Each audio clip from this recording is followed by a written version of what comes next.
Fala, minha família rubro-negra! Tá no ar mais um vídeo aqui no canal e hoje o assunto é daqueles que mexem com o coração do torcedor do Vitória. A gente vai falar sobre uma novela que parece não ter fim, a famosa e polêmica dívida do Sport Clube Vitória com o Banco Daykoval. Um imbróglio que já vem se arrastando há anos, mas que voltou com força total nos últimos dias e pode ter impactos importantes no futuro financeiro, e até institucional, do clube. Para quem está chegando agora nessa história, vamos do começo. Essa dívida com o Daykoval não é algo que surgiu ontem. Ela tem raízes lá atrás, na década passada, e envolve valores milionários, contratos de televisão, empréstimos mal explicados e decisões de gestão que hoje cobram um preço altíssimo. A bomba da vez explodiu após a divulgação de uma petição recente do banco no Tribunal de Justiça de São Paulo, onde o Daykoval cobra do Vitória o pagamento de mais de 9 milhões de reais, alegando que o clube descumpriu um acordo judicial firmado anteriormente. O curioso é que essa cobrança surge num momento delicado, justamente quando o Vitória volta a ocupar espaço de destaque no cenário nacional.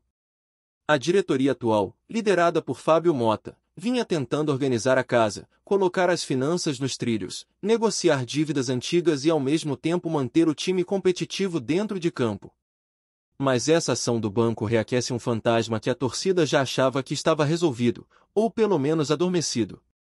De acordo com os documentos apresentados, o Vitória já teria deixado de cumprir com as obrigações desse acordo há pelo menos um ano.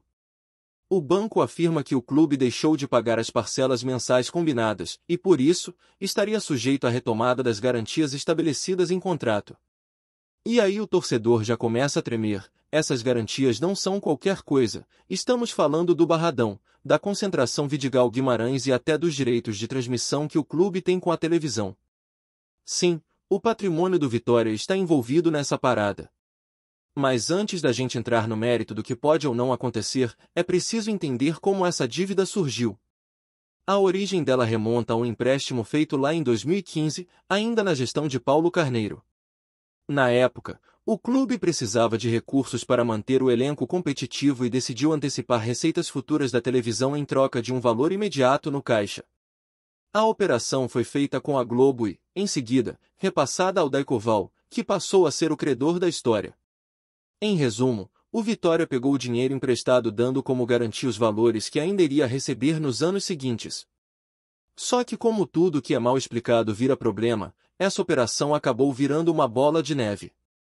O contrato original previa que o clube iria pagar esse empréstimo em suaves prestações ao longo dos anos, utilizando parte do que recebesse da Globo.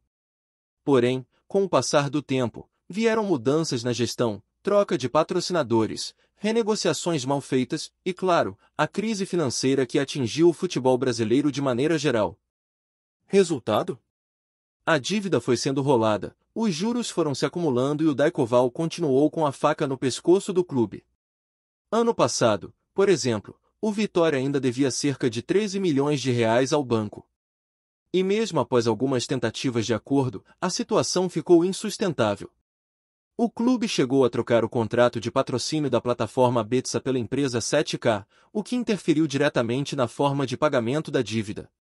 Para quem não lembra, esses contratos envolviam valores mensais que eram utilizados para abater o saldo devedor. Quando houve essa mudança, o banco entendeu que o acordo foi rompido unilateralmente e voltou a pressionar.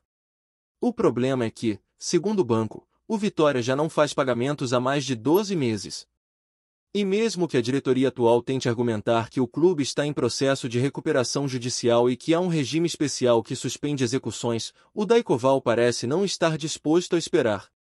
Foi por isso que entrou com a petição pedindo providências, o que reacende a ameaça de penhora dos bens do clube, inclusive o tão amado e simbólico Barradão. Só que aí entra uma parte técnica que ainda segura essa pressão. O Vitória atualmente está protegido por um regime centralizado de execuções. Isso significa que nenhuma dívida pode ser cobrada na Marram, nem pode haver bloqueio de bens ou contas até que o plano de recuperação judicial seja aprovado e homologado pelos credores. Ou seja, por enquanto, o Daykoval pode espernear, mas não pode tomar nenhuma atitude drástica. O que acontece agora é que o clube precisa apresentar sua defesa dentro do processo, explicar sua versão dos fatos, e quem sabe, abrir uma nova rodada de negociação com o banco. Ainda não há manifestação oficial da diretoria sobre esse caso específico, justamente porque o clube ainda não foi intimado formalmente pela Justiça. Mas a tendência é que, nos próximos dias, o Vitória se posicione publicamente sobre a situação. E claro, como todo torcedor quer entender onde começou essa confusão, vale lembrar que essa história tem muitos capítulos obscuros. Em um trecho de uma entrevista recente, o ex-vice-presidente do Vitória, Manuel Matos, revelou detalhes do acordo feito com a Globo lá atrás. Ele contou que, em 2015, o clube pegou 18 milhões de reais emprestados e se comprometeu a pagar em parcelas anuais. O plano era receber cerca de 5 milhões por ano e destinar 4 milhões para quitar a dívida, embolsando o restante. Parecia bom demais para ser verdade. Só que no meio do caminho, um dirigente antecipou parte dessas receitas, alterando os termos do contrato e empurrando a dívida para os anos seguintes, com valores corrigidos e sem garantias de receita. E foi justamente essa alteração que comprometeu todo o planejamento. Mais tarde, a dívida com a Globo foi comprada pelo Daicoval, que passou a cobrar os valores diretamente. Acontece que, entre trocas de gestão, renovações de contrato, trocas de patrocinadores e má administração, a dívida foi se arrastando, e hoje estamos vendo o resultado disso. O mais curioso é que, mesmo com todos esses antecedentes, o clube conseguiu vitórias pontuais na justiça, como a aprovação do regime centralizado de execuções, que impede que o banco avance com penhoras imediatas. Mas isso não significa que a dívida desapareceu. Muito pelo contrário. Ela continua viva, sendo atualizada e cobrando juros. E a cada mês de atraso, o montante cresce, dificultando ainda mais qualquer tentativa de acordo. Nesse cenário, o Vitória precisa agir com cautela e inteligência. A diretoria tem que se posicionar de forma transparente com o torcedor, explicar o que de fato está sendo feito para resolver esse problema e, acima de tudo, evitar que esse tipo de situação volte a se repetir no futuro. Não dá mais para aceitar que o patrimônio do clube vire moeda de troca em negociações mal amarradas. O Barradão é mais do que um estádio, é símbolo da identidade rubro-negra.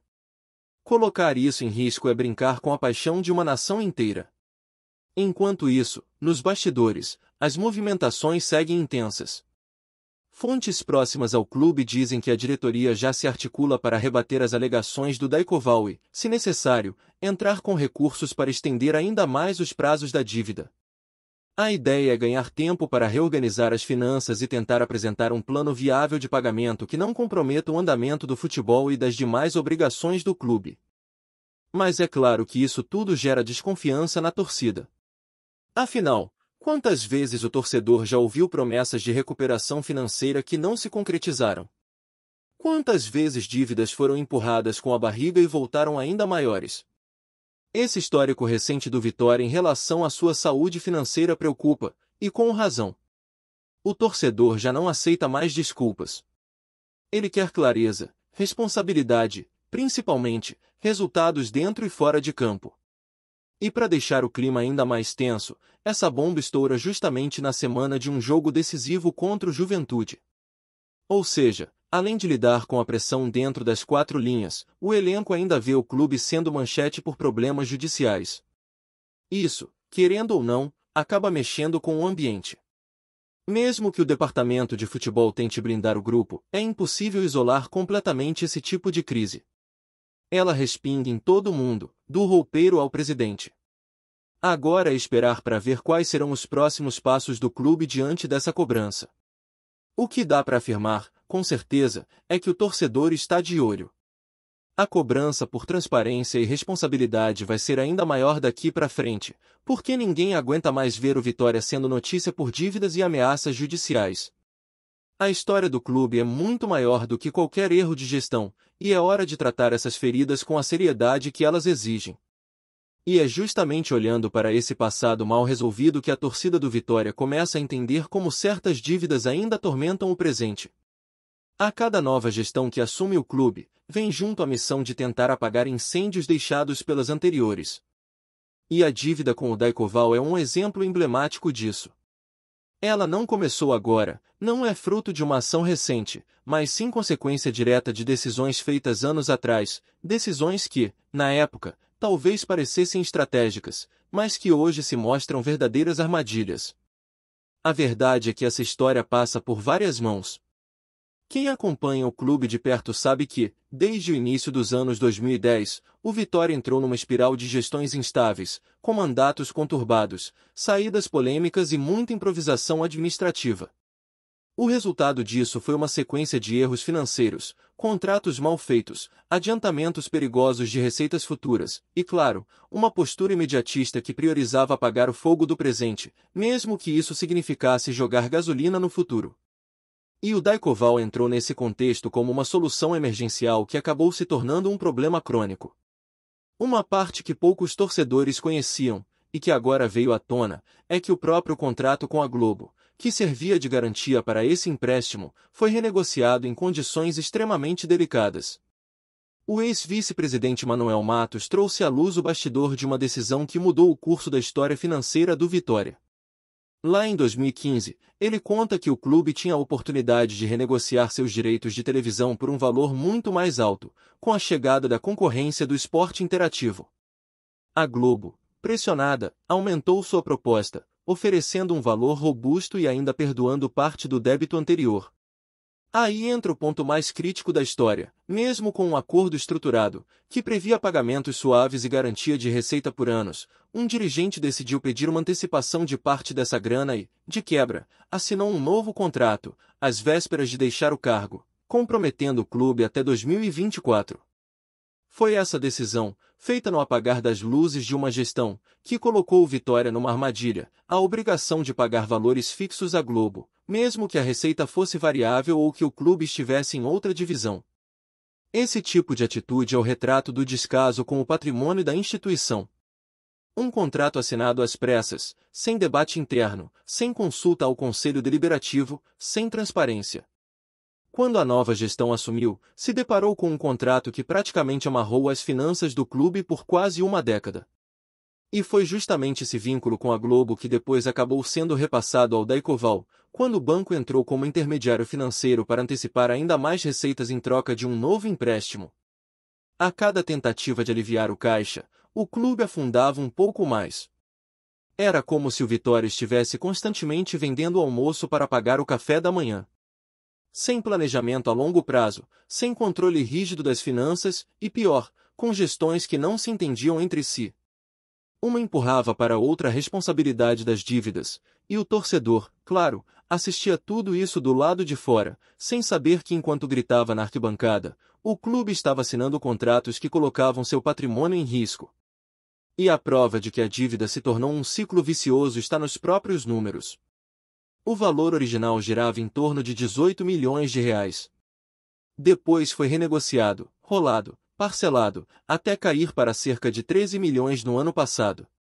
Em algum momento, chegou a ser mencionado um acordo com parcelas de 440 mil reais mensais. Só que, mesmo com esses ajustes, os pagamentos não foram honorados como deveriam. O resultado? O valor voltou a crescer, e hoje, com os juros e as correções, a cobrança já passa dos 9 milhões, isso sem contar as possíveis penalidades que o banco pode incluir, caso a Justiça autorize a retomada do processo de execução. Mas é aí que o Vitória tenta se proteger com base no regime centralizado de execuções. Essa medida foi solicitada pelo clube justamente para evitar que processos como esse avancem de forma descontrolada. Com ela, todas as execuções são suspensas temporariamente até que seja aprovado um plano de recuperação. É como se o clube tivesse entrado numa espécie de trégua judicial, pedindo um tempo para se reorganizar e apresentar um caminho viável de pagamento aos seus credores. Essa foi uma estratégia adotada por outros clubes no Brasil, especialmente aqueles que acumulavam dívidas trabalhistas, cíveis e fiscais. No caso do Vitória, ela se tornou uma tábua de salvação. Só que essa trégua tem prazo, e o tempo está correndo. O plano de recuperação precisa ser apresentado, aprovado pelos credores e homologado pela Justiça. Enquanto isso não acontece, a pressão continua. O Daykoval, por exemplo, não está proibido de peticionar, de cobrar, de tentar pressionar. Ele só não pode tomar medidas extremas, como penhorar bens ou bloquear contas do clube. Mas isso não impede que o clima fique pesado. Todo mundo sabe que quando um credor começa a se movimentar, outros podem vir na sequência. É um efeito dominó. E no meio dessa confusão, quem mais sofre é o torcedor. Porque enquanto o clube tenta equilibrar as contas no papel, o time precisa render dentro de campo. E esse equilíbrio é cada vez mais difícil. Imagine o que é para um jogador ou para uma comissão técnica ver notícias de que o estádio pode ser penhorado, que as contas estão no vermelho, que existe risco de bloqueio judicial. Por mais blindado que o vestiário esteja, isso afeta. E afeta diretamente no desempenho. O clube precisa lidar com duas frentes ao mesmo tempo, garantir a estabilidade jurídica e manter a competitividade esportiva.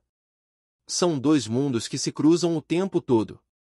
Uma derrota dentro do campo pode comprometer negociações com patrocinadores. Um bloqueio judicial pode atrasar folha salarial. Um atraso no pagamento de dívidas pode impedir o registro de reforços.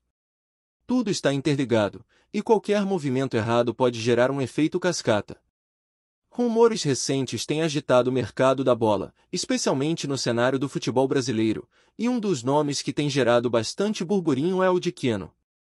Segundo fontes próximas ao Clube Vitória, o jogador estaria muito próximo de acertar sua transferência para o time baiano, despertando a curiosidade e a expectativa dos torcedores. Keno, conhecido por sua habilidade excepcional em dribles, arrancadas explosivas e visão de jogo para distribuir assistências, tem tudo para ser uma peça importante no esquema tático do Vitória. Apesar de ainda não haver confirmação oficial, as conversas entre as partes parecem avançadas e indicam que o atleta pode ser apresentado nas próximas semanas, o que animaria bastante a torcida, ávida por reforços capazes de transformar o desempenho da equipe. O interesse do Vitória em Keno não é por acaso, pois sua capacidade de desequilibrar partidas pode ser o diferencial que o time busca para se destacar no campeonato.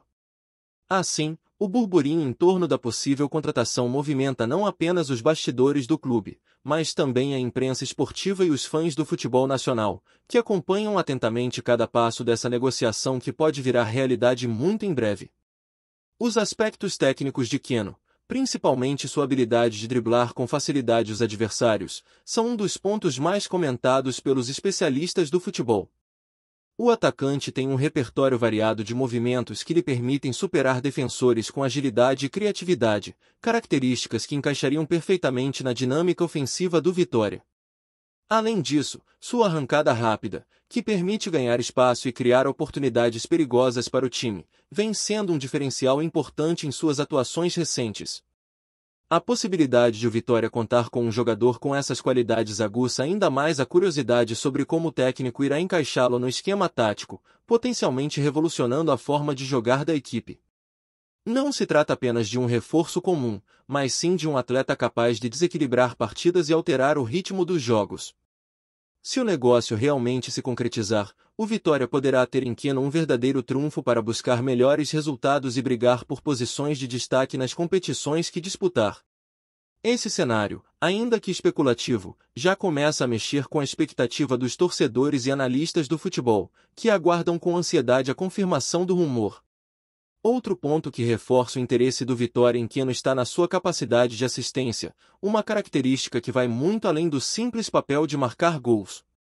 O jogador se destaca por sua visão de jogo e habilidade de criar jogadas para os companheiros, fornecendo passes precisos e decisivos que podem resultar em gols importantes. Essa versatilidade torna Keno um atleta valioso para qualquer time, pois ele não se limita a finalizar, mas contribui significativamente para a construção ofensiva. No contexto do Vitória, que busca melhorar seu poder de criação e finalização, a presença de um jogador com essas características pode ser fundamental para alcançar melhores campanhas. A notícia de que Keno está próximo de assinar com o clube é vista por muitos como uma tentativa clara da diretoria de elevar o nível do elenco e trazer qualidade técnica para o time. Com a possibilidade de contar com um jogador que alia drible, velocidade e assistência, o Vitória pode vislumbrar um futuro mais promissor dentro das competições nacionais. Por enquanto, o que resta é aguardar os desdobramentos desse possível acerto, que promete movimentar o futebol brasileiro nas próximas semanas. Além do interesse técnico e tático, o aspecto financeiro e estratégico da contratação de Keno pelo Vitória também tem sido alvo de especulações.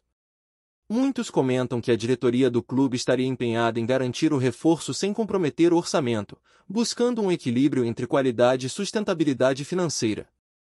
O fato de Keno estar próximo de fechar com o Vitória pode indicar que o negócio está sendo conduzido com cautela, visando atender às expectativas tanto do jogador quanto do clube, sem extrapolar os limites financeiros.